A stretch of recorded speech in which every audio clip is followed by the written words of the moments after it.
السلام عليكم ورحمة الله. هنبدأ بالصلاة على النبي محمد عليه أفضل الصلاة والسلام. عزيزي المشاهد، لو أول مرة تشوف الفيديو فياريت تدعمني باللايك والاشتراك عشان يوصلك كل جديد مع أوتو فابريكا. وإحنا قناة بنحاول نرضي المشاهد، بحيث إن إحنا نجيب عربيات بسعر أحسن من السوق، مش إن إحنا بننزل عربيات وخلاص. لا، أهم حاجة السعر بتاع العربية. العربية اللي معانا دلوقتي عربية BMW، العربية 320 موديل 94. عربية يا جماعة بسعر حلو جدا، بسعر اللانوس. العربية بقى رخصة منتهية مرور الدقي.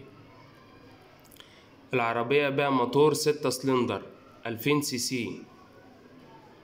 عربية بقى جنوط سبور، زجاج كهربا، فرش جلد على الكراسي بحالة جيدة جدا، باور، سنتر لوك، تكييف. والعربية دي يا جماعة برضو محتاجة مصروف من الداخل. هي من الخارج بسم الله ما شاء الله مش محتاجة جنيه، بس العربية من الداخل محتاجة مصروف بسيط.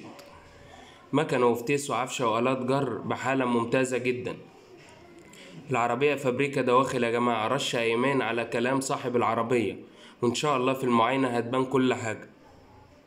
عربية يا جماعة مش محتاجة مصروف غير بسيط جدا في الداخل. العربية من الخارج بسم الله ما شاء الله. العربية بقى فتحة سقف، جنوط سبور، عربية كاملة مانوال يا جماعة. والسعر المطلوب في العربية دي هو 89,000 جنيه.